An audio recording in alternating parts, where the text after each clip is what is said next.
Jusqu'où peut-on aller quand on cherche la bénédiction sans discernement? Voici l'histoire de Jean-Pierre. Jean-Pierre était un père de famille aimant. Mais depuis des mois, rien n'allait plus. J'ai perdu mon emploi, les factures s'accumulent. Un voisin lui parla d'un homme de Dieu très puissant qui faisait des miracles. « Jean-Pierre, le prophète Olabissi reçoit ce soir. Il a rendu millionnaire le frère de ma cousine. » Ce soir-là, Jean-Pierre se rendit à l'adresse indiquée. La file d'attente était longue. Première fois, prépare bien ton offrande. Sans argent, pas de miracle ici. À l'intérieur, le prophète Olabissi officiait dans un décor J'ai lumineux. vu ton ennemi, il a bloqué ta destinée. Apportez vos offrandes de délivrance maintenant. Quand vint son tour, Jean-Pierre s'avança, tremblant d'espoir. « Je vois un blocage terrible. Ton cas exige un sacrifice spécial, 500 000 francs. »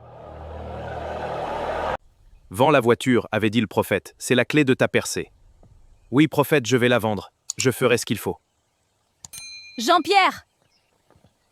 Grâce sentait que quelque chose n'allait pas. Elle priait chaque nuit. Seigneur, protège mon mari. Ouvre-lui les yeux. Montre-lui la vérité.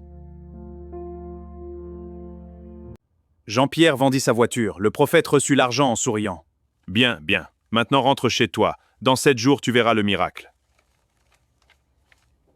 Les 7 jours passèrent. Rien ne se produisit. Il a dit 7 jours, c'était aujourd'hui. Pourquoi rien? Il rappela le prophète. Le numéro ne répondait plus. Le numéro que vous avez composé n'est plus attribué. Grâce le trouva assis sur les marches, le visage dans les mains.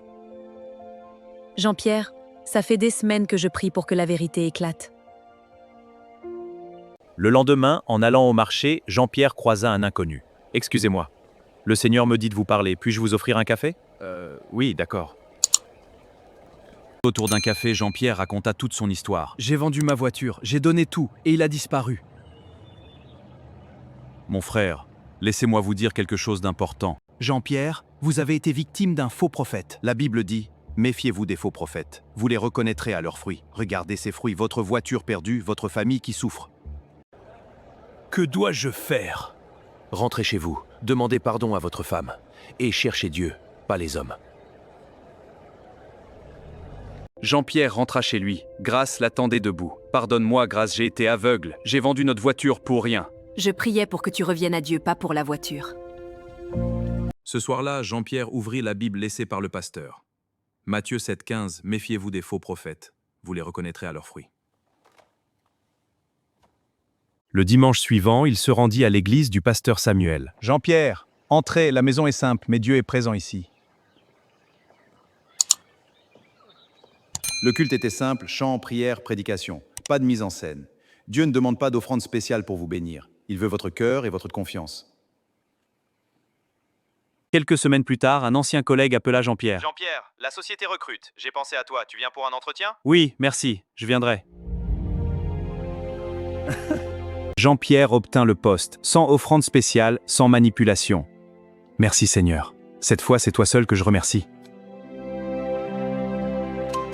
Il comprit que la bénédiction de Dieu ne s'achète pas. Elle se reçoit par la foi. « J'ai perdu une voiture, mais j'ai trouvé bien plus, j'ai rencontré Jésus. » Le discernement vaut plus que l'or. Cherchez Dieu, pas les hommes. Coucou, j'espère que vous allez bien. Abonnez-vous, likez, partagez, dites-moi en commentaire. Surtout, n'oubliez pas d'activer la cloche de notification pour ne pas manquer la prochaine histoire.